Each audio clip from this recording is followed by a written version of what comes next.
that rains all the way to the Missouri state line. Prevarication's more of a winter sport, and the thermometer had been pushing triple digits for nigh on to a week. I was fiddling with the window unit in the PD when the door banged open and Jonna May Nookham stomped into my sanctuary. "Holy cow," she said as the heat hit her. "This place is worse than an oven, Arly. I swear, if you had a mind to, you could bake buttermilk biscuits in here."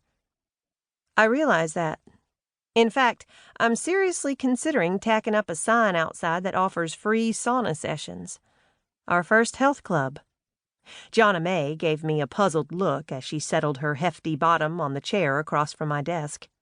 She had seriously bleached hair, a round, tomato-colored face, and the beetleish brow and yellowish eyes of the Buchanan clan. She was wearing a prissy white shirt, the armpits of which were getting wetter by the second, and a miniskirt that made no concession to her pudgy thighs, dimpled knees, and thick ankles. God knows how the spike heels supported all of the above, but one had to presume they did. After all, she hadn't crawled into the PD. Then again, if the air conditioner continued to balk, she darn well might find herself crawling out, with me clinging to her ankle. "I don't think this is all that healthy," she muttered, fanning herself with a piece of paper. "I'd be more inclined to say it was downright unhealthy, if you get my drift. You ever thought about getting a fan or something, Arly?" I twitched a knob or two and banged my fist on the top of the damn thing. I had drawn back my foot to bust it when a cool breeze drifted out. It wasn't anything Arctic, but I took it as a conciliatory gesture and reluctantly lowered my foot. Once I was sitting behind my desk, I said, "Hear you had a baby, Jonna May. Congratulations." 7 pounds, 12 ounces, and enough red hair to make a wig for an Irish setter. He is the sweetest little old thing imaginable and the spitting image of his daddy. That's not to say I didn't have a spot of trouble convincing little PJ to make the trip, of course. He wiggled around so much the last couple of weeks before his birthing date that he was about as cattywampus as a baby can get.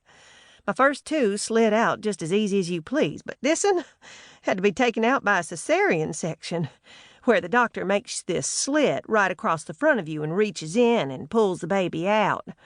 Putter like you have passed out cold in the delivery room. He still turns a little green when I talk about it, but he's always had a delicate side most people can't see." "Sorry to hear that," I said before I was given further graphic description of each and every minute of little PJ's arrival. "But you look like you've bounced right back." Jonna May's brow lowered until she could barely see from under it. "I have regained my good health, yes. Now, I was only intending to take off a few days of maternity leave, but the C-section changed all that. Dr. Herkmeyer insisted I stay a whole solid week in the hospital, and then he told me I couldn't go back to work. I had to stay home for another 5 weeks. I must admit I wasn't feeling all that chipper. Putter was real good about taking care of the kids and seeing to the housework, and I just kind of stayed on the sofa and watched my soaps while I recuperated." "Great," I murmured, wondering why she was sounding madder and madder as she described a 6-week session of sofa vegetation. "That's fine and dandy for you to say, Arly. None of it was my fault, you know. Not even Dr. Herkmeyer could see that little PJ was going to give me such a troublesome time during and after. Anyway, long about last Wednesday, I decided I'd better get my rear off the sofa and get back to work at the bank.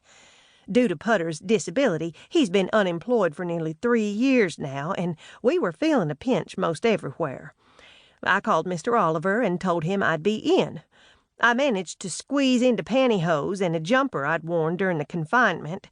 Then I had Putter drop me off in front of the bank just like he's done for 11 years. I breezed through the front door, hollering a greeting to Miss Una, and headed straight for my locker in the back room. Well, that's when the shit hit the fan, if you'll pardon my French." "Oh," I said, nodding wisely. I had no idea where she was heading, and I wasn't overly enthralled by the narrative. If the truth must be made known, my brain was drifting down the highway toward Ruby Bee's.